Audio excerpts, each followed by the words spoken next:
A lot of people think that travel is a luxury that could only be accomplished when they've made it or they have to forego their savings goals or set back their retirement goals. But that's just simply not the case. If you're willing to get a little creative, you can actually make your dollars stretch very comfortably. I want to show you a few shifts in how you plan and spend that can potentially double your time off this year without breaking your travel budget. In this video, I'm going to show you the strategy you can use to leverage your benefits that can save you thousands on international travel, how to use what's called geographic arbitrage to live like royalty in world-class destinations for a fraction of your current rent, and the simple habit I use to track spending in real time so you don't come home with a financial hangover. I talk a lot about values-based spending. Think about travel like the menu of a five-star restaurant. Some people want the $200 bottle of wine because they truly love it and that's their priority.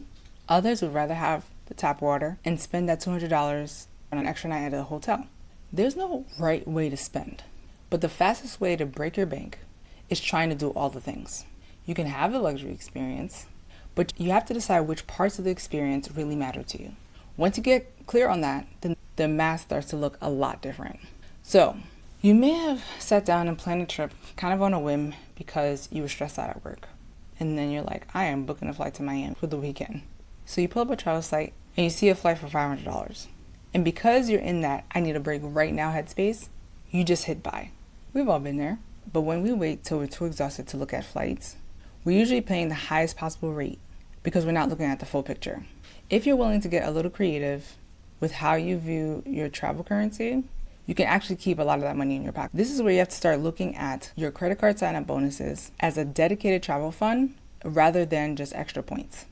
For example, I saw a traveler recently who wanted to do a massive 3-week expedition through 5 different countries, places like South Africa. Normally, a flight like that is at least $1,100, but using about 79,000 points, which is roughly what you might get from one standard sign-up bonus on a good travel card, they got that flight for about $16.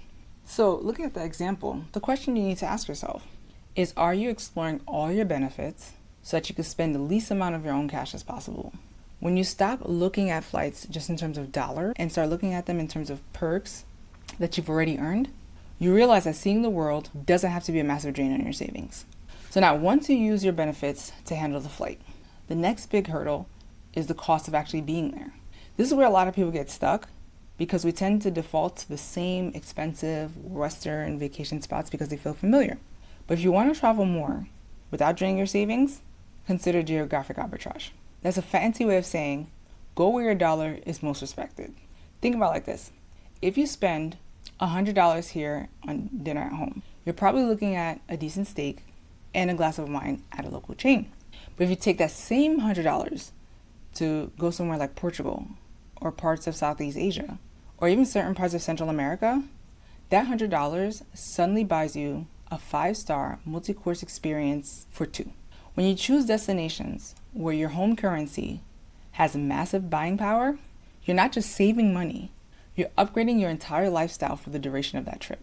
I've seen clients discover that they could actually live like royalty in a world-class destination for less than it costs for them to pay their rent and buy groceries back home. It could sound a little backwards, but when you stop fighting against the high-cost tourist traps and start leaning into high-value countries, you realize you don't need to have $1 million to have $1 million experience.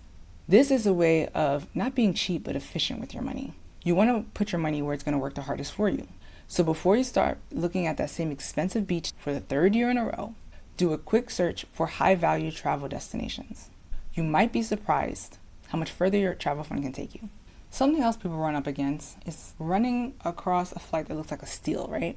You're scrolling, you see a $250 flight to Cancun, and you think, okay, this is it, I'm booking it right now. But then you start the checkout process. Suddenly, it's $60 to choose a seat, it's $40 to bring a carry-on bag. By the time you've actually booked the flight, that $250 is now $410. In the travel world, this is called unbundled pricing.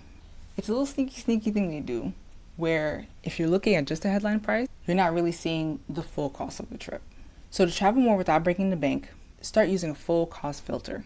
Before you get excited about a price, ask yourself, what is the total cost to get myself and my bags into that hotel room? There's a second part of that filter that some people miss. their time value. So if you find a flight that saves you $100, but it requires a 12-hour layover in the airport where you're going to spend $50 in terminal food and coffee just to stay sane, did you really save $100? And for a busy professional, your time and energy have a lot of value. If saving $100 costs you a whole day of your life, or leaves you so exhausted that you need 2 days of your vacation just to recover, then that's just a bad investment. The goal isn't to find the lowest number, it's to find the highest value.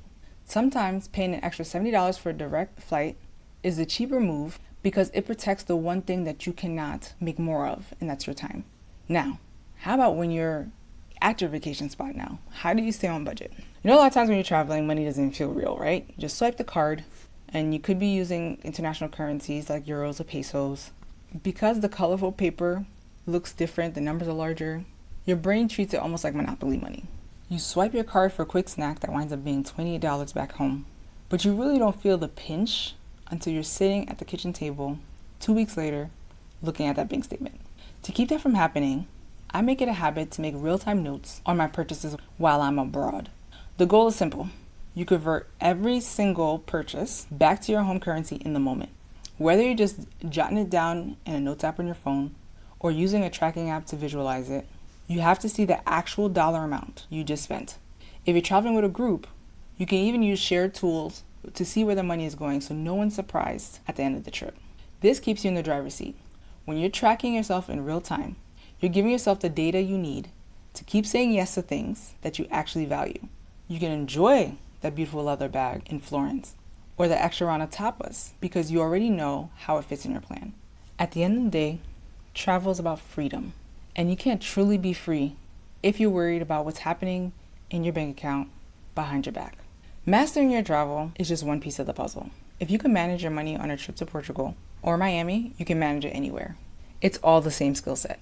So if you're ready to take that same creative, stress-free approach and apply it to your entire financial life, not just your vacations, I have a video you should watch next.